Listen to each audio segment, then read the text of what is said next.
Hey guys, it's Q&A Tuesday, and just a quick reminder, if you haven't heard last time, I'm trying to get away from questions in the comments of the video and onto email, as it's a bit easier to manage with more subscribers that I've gotten over the last few months. Comments are becoming extremely difficult to reply to, as well as catch all the good questions that you guys ask. So just email me at roman@luxurybazaar.com. Probably be the best way for me to manage your questions. Speaking of which, the first is actually not a question. It's a comment that I felt I wanted to read because this comment really encompasses what I've always been telling you guys from Rise Up Your Ability. The funny thing is that people buy the most popular watches. They still want their watches to stand out. Black Sub, Royal Oaks, Nautilus aren't going to stand out. Everyone and their mother are out for these watches, which makes sense due to the peer pressure and the mere exposure effect. You are constantly exposed to these watches, and subliminally that changes you. I remember thinking that the Nautilus was horribly ugly, but after being exposed to the watch constantly, I can't help but fall in love with it. If you have the capital, then by all means, buy what you like. However, I think people should really start to explore some of the less popular brands like JLC or Zenith. In my opinion, the Zenith El Primero 21 is an amazing watch. And if you buy it on the used market, you can get incredible discounts. While it's not going to get you as much street cred as the Daytona, I think horologically speaking, it is an incredibly well-engineered watch at less than half the price. I'm glad you said that, and thank you for that. And this is exactly what I've been trying to tell people. But I will argue one point with you. It may seem like all that's selling out there is Daytonas and Nautiluses and the hot Richard Milles and the AP Royal Oaks, but contrary to all belief, all the other stuff that you mentioned from JLC and Zenith and IWC and Panerai and among other brands that are in less of a limelight today than they were before, let's say, it's still selling. For every Nautilus that's sold out there for $65-some thousand in stainless steel, we here internally, in the very least, will sell at least 3-4 JLCs, IWCs, Panerai, Zenith, etc. But great comment. Really goes in line with what I said in terms of getting horological value versus hype. Next question comes from Angela Ocean 365. Do you think Omega will ever be as hot as Rolex, AP, or Patek?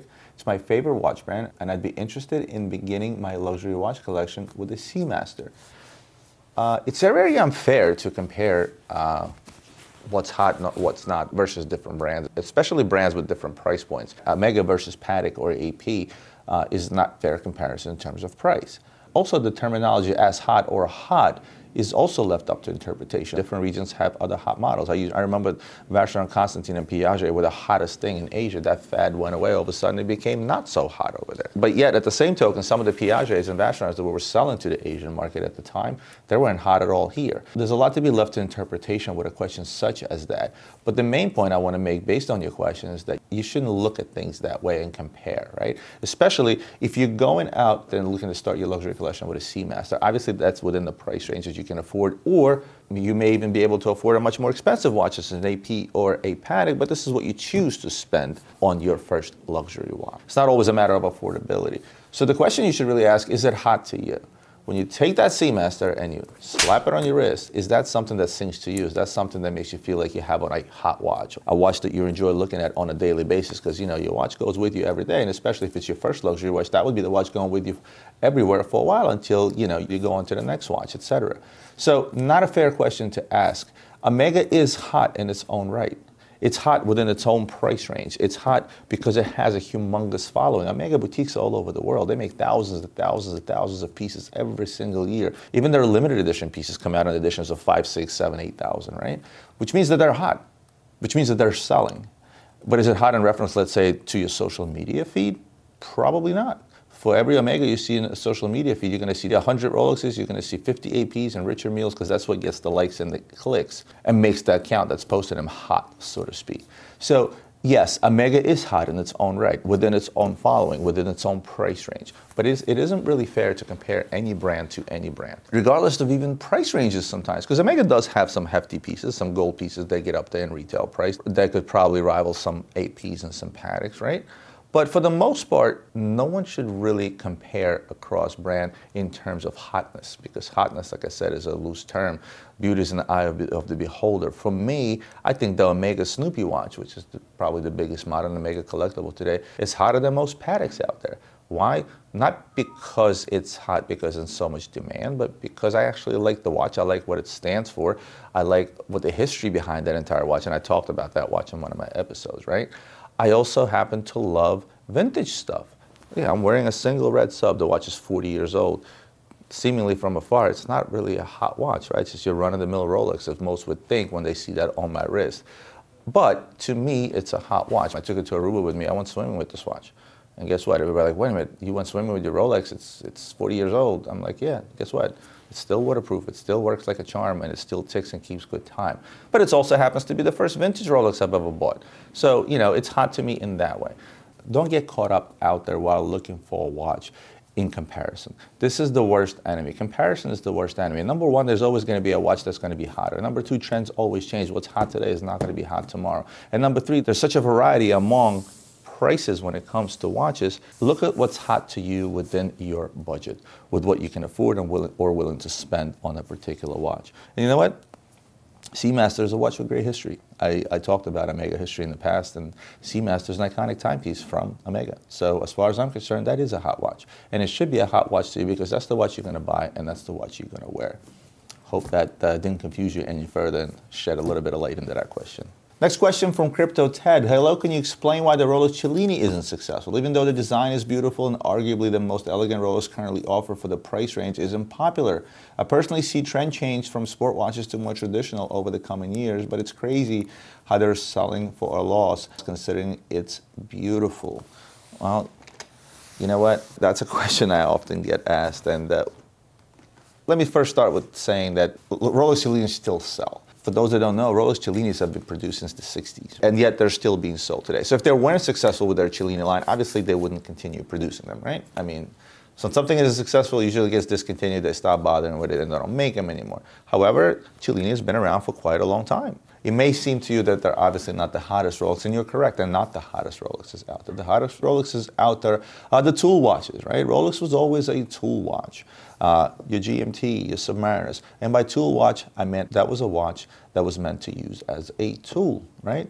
The Daytona was your chronograph, was your timing tool. The Submariner was your diving. The GMT was your dual time zone. Pilots used it. Pan Am used it. However, let's go back in time a little bit and let's talk about the history of Cellini. Many people have asked me about this, so I might as well go through it and talk about it, right? First of all, it gets its name from a famed Italian goldsmith and sculptor, Benvenuto Cellini, you know, because the work that he has made has always been elegant, always been dressy, right? When they put the Cellini name on that line, that was sort of their way of saying, hey, we're going to make something that's a little more refined, we're going to make something that's a little more artistic, a little more dressy, right? And this was the work of the director of marketing of Rolex, Mr. René Paul Jeanneret. I don't know if I'm pronouncing that correctly, but in either case, that was his way of taking Rolex sort of in a different direction. And if you go back to the 60s, the mantra for Rolex's advertising and marketing at the time is for people to own multiple watches. We were in an era where most people owned one watch. At the time, it made no sense to say, well, you know, own the multiple Submariners or own multiple tool watches, as they called them. Now it's all about, hey, you have your tool watch, but you should also have a more refined, dressier watch. And this is where the Cellini came in. So by the time the 70s rolled around, Rolex already had a pretty diverse collection within the Cellini, lots of different pieces. And what they ended up doing is they took the effort that it took to make the tool watches, right? By making them motorproof, shockproof, magnetic proof, by making them those rugged tool, you know, workhorses, and rather concentrated on making Cellini watches more refined. Most of them didn't even have the screw down crown because it didn't really need it. It was a dress watch, right? So now the efforts on the sports line were translated into the dress line, and with the concentration of, again, refinement and making them more beautiful. And now, mind you, dress watches were not a new thing back then. Everybody was making dress watches. Rolex Cellini's whole focus pretty much was on aesthetics. Make it a good-looking, dressy watch, a piece of jewelry even, if you may. Of course, that doesn't mean they didn't experiment within the collection, right? And in the same era, in the 70s, they hired multiple watch designers to create other models for them. And the most notable is going to be one of my favorites, the King Midas. Why is it one of my favorites? Because that design was brought to you by a gentleman by the name of Gerald Genta, whom I respect very much, the guy that brought us the Nautilus, the guy that brought us the Royal Oak, right? Among many other achievements, obviously, which I won't get into that deeply now. This was their way to start experimenting, angular design, which were considered avant-garde at the time. Now, the King Midas, and I'll have Ian pop one up there, the first one was reference 4651. And it was just kind of going along with times. This was the time when Piaget was making similar watches. And that design kind of carried all the way through to the 80s. Well, the most notable thing about that watch is the fact that Gerald Genta designed it. But another notable thing is that that's a watch that Elvis Presley wore, right? The whole experimentation of the angular designs and trying to do something different within the Cellini line didn't last long. So the new generations of Rolex Cellinis were, you know, back to simple and sort of timeless designs, with just subtle flourishes of refined luxury. Many of the design cues that first appeared on Cellini watches from like the early 2000s can still be found on modern Cellini pieces that Rolex sells today. Of course, the new Cellini references are thoroughly modern as far as like their build quality and materials, but they can also be viewed as contemporary equivalents of the early Cellini dress watches that Rolex first brought to the market a few decades ago. 2017 Baselworld, they introduced the reference 50535, was a 39mm model in Ever Rose pink gold. Rolex came out with this whole Ever Rose concept. It's rose gold. I mean, Rolex, come on. Ever Rose, Forever Rose. But the biggest point of that watch is they introduced the moon phase. The last time Rolex had a moon phase in their catalog was back in the 50s. Right? So in 2017, they introduced the moon phase into the watch. And really just to sort of catch up to the other guys that make dress watches that have these type of complications, sort of not having that plain Jane watch, but actually putting out a more complex dress watch to, I guess, compete with the rest of the guys. And that's why the size of 39mm also made a big difference, because for the majority of the Cellinis, they were pretty small. So I couldn't really talk about Cellinis and answer your question properly without getting into a little bit of detail. I know you guys like that little bit of history, and you're right, it is the most elegant Rolex that's offered today, and that's what it's meant to be. It's meant to be an elegant Rolex outside of that workhorse or tool watch, as I dubbed it. Now, mind you, when you start talking about some of the more modern stuff like Sky Dwellers and some of the newer presidents and things of that nature, a lot of people tend to think that that's a dress watch, but in reality, it's not. That's still that tool watch, right? It's a date watch that shows you the date and the day of the week. It is a tool of a watch. It's just refined because it's made in precious metals and because it's expensive. So, you know, oftentimes people would mistake that for a dress watch. The Sky Dweller is also not a dress watch. It's still a sporty, rugged tool watch. Just because it's made out of gold doesn't make it a tool watch. Cellini is the only one line from Rolex that is really concentrating on delivering you a dress watch with a big name, and Rolex is still number one. To go back to your questions, yes, of course, it's less popular because Rolex is not the brand known for its dress watches, but nevertheless, it's still popular enough for them to continually make it for 60 years' time.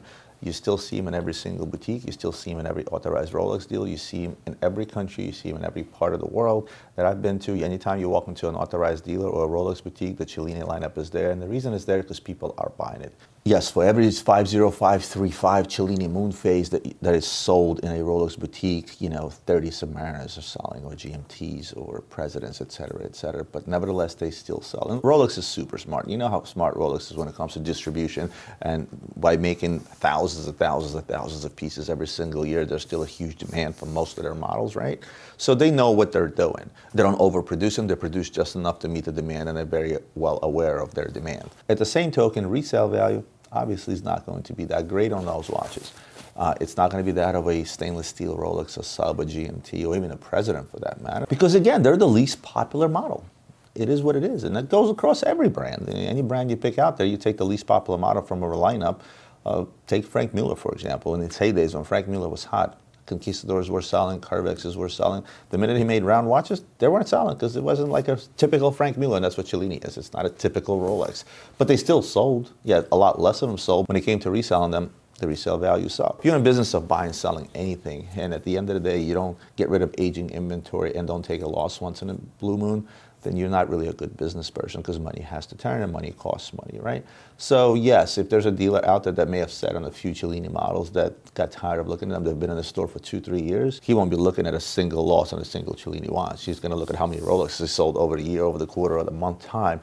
And just because he may have lost 10 points on one but gained 30 points on another, overall it's really not a loss. So I hope you enjoyed a little trip down memory lane in regards to Cellini watches. You're not the first person that asked me about this. A lot of other people have asked me about Cellini watches, so those of you that are watching have asked me before. Hope that also covers some of your question. But at the end of the day, if you like Rolex Cellini, I think the 50535 is a gorgeous watch. So if you're thinking about getting one, find one pre-owned. You should be able to get a smoking deal on one. Don't buy it brand new, and enjoy it. Hope that answers your question. I'm gonna take one more from Karate Chop. Yeah, thanks for that one, Ian. I'm sure you put in something funny. Post that comment. Roman, Q&A Tuesday is my favorite. Thank you. I would like to propose a challenge if you don't mind. Really? Maybe I should have read this question before I got on camera. You need to find the perfect 3-watch collection. The collection must include the following: an everyday watch, one that you wear at home, at store, and DIY projects like take camping and sleep with on a wrist, a casual watch, one you wear at dinner with friends or night out, birthday parties, or any situation where you might meet new people that might take a glance at your wrist. And 3, a formal watch, one you would wear at a wedding, Christmas, Easter, and New Year's Eve. To make it harder, your budget is $10,000 or 10,000 pounds if you're struggling. Good luck, love your channel, by the way. I'm not sure if you mean $10,000 budget altogether or $10,000 budget per watch, because if it's per watch, it's not a challenging question. If it's together, it might pose a bit of a challenge. So I'm going to assume you meant $10,000 and put 10,000 US dollars on the board, and I'm going to start. Well, my first everyday beater, which I feel is going to be nice watches, I'm going to go with an old Speedmaster reference 3513, and they come in a few variations, but it's a watch that you can generally pick up around anywhere from $1,000 to $1,500. Let's call it $1,300, would sort of be around in the mill. That would leave me with $8,700. The next thing was a casual watch that you wear at dinner, a night out, birthday parties, and any situation where you might meet new people that might take a glance at your wrist. In that situation, I'm gonna go with a Rolex, right? Because that's a little more noticeable. It's a very recognizable watch just by looking from it at the far. First reference that would come to mind would probably be 16013. It's a two-tone Datejust. I would go with a gold dial. It's more noticeable, and I think it looks better on a two-tone watch. Jubilee bracelet. Again, we're talking about watches from the 80s, so it's going to be a watch that's going to be over 30 years old. Might be a little bit beat up, but with cleaning that watch up, making it look presentable, it's still a nice Rolex. And because it's two-tone, it's not a spot, but it's not going to break the bank. So that's something I'll probably be able to pick up in a $4,000 range. So let's minus $4,000 on the board. Now we're at $5,700, right? Yeah, that leaves me $5,700 to go. And your last question is a formal watch, one you would wear at a wedding, Christmas, Easter, and New Year's Eve. So now you're talking about a dressy watch, which probably have to be a gold watch, right? For that, I am gonna go to IWC. IWC as a brand has always been underpriced in my opinion. They make a lot of their own movies. They sort of price them 20 to 30% under market for comparable complications and gold watches versus the other market. And the first watch that comes to mind is a Portofino. Now, current modern day Portofinos, I'm not touching for $5,700. Those are trading upwards of $10,000. But if I go back in time, let's say to a reference 3533, that's a watch I can probably pick up under $5,000. Let's call it $4,500, which leaves me $1,200, I guess, to buy a nice pair of shoes, right? The Portofino specifically could be one of those dressy slash sporty watches. It is small, it's 38 millimeters. But it is a gold watch on a strap, which goes well with a suit. It's a very clean watch. It's a time and date only watch. With the white dial against the gold, it will be just that. It will be a classy, elegant, dressy watch. So challenge accepted, and I think challenge met. You guys let me know what you think about my choices. And yes, you don't have to have a gazillion dollars to put together a healthy budget, $10,000, or in this case, even under, to have a nice watch collection. Well, guys, I hope you enjoyed today's episode. A little bit of a different twist. I love the challenge, by the way. If you guys have any other challenges, go ahead and reach out. I'll be happy to take on those challenges. Other than that, remember to like, share, comment, subscribe to all those wonderful things that help my channel grow thus far. And I'll see you guys next Tuesday.